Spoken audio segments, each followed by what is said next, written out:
We're here at the California warehouse of Amazon seller Dusty Kenny. She's been feeling the impact of tariffs in a big way. She sells some $800,000 of these items, like baby utensils and bento boxes, on Amazon every year. She has them manufactured in China, and they arrive in pallets by the thousands. I would love to be able to manufacture in the US, but the truth is that the infrastructure is not there. The manufacturing infrastructure doesn't exist. And what few places make this kind of product, they can't compete on price. If these tariffs went on for years, that could absolutely put us out of business. Kenny says it's a cost she's going to eat because if she added it to her prices, China-based businesses would undersell her by too much. That's because they can take advantage of what's known as the de minimis provision, a loophole allowing goods under $800 to come in from China. Think all those cheap goods on Temu and Shein with no tariffs or duties or taxes. Trump recently put de minimis on hold, then reversed it when the post office got backlogged with packages from China.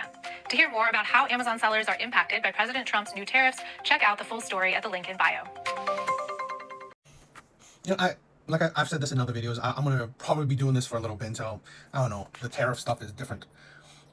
And I'm controversial because very few people actually are for the tariffs. And I'm not necessarily for tariffs. I'm for, let's try to detangle us from China. Let's try to cut down consumerism. Because I think Americans have a shopping problem. These entrepreneurs, one, either have very few employees, so they're not really benefiting the American people like that, or they have zero employees and they work for themselves. That's not really much of a benefit. But here's also the thing where I'm not crying that toddlers don't have different color spoons.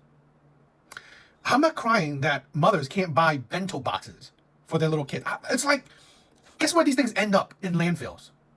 Thrown away because you know what? They're a spoon. Just use a regular spoon.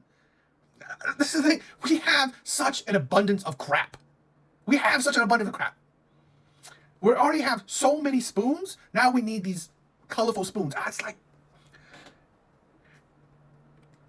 I have a video of a creator, of an entrepreneur, outsourcing to China so they can make cheap products, so they can use China's cheap labor, so she can create scrap boxes. Wooden scrap boxes where Americans can put old discarded photos in. Put that in a shoebox.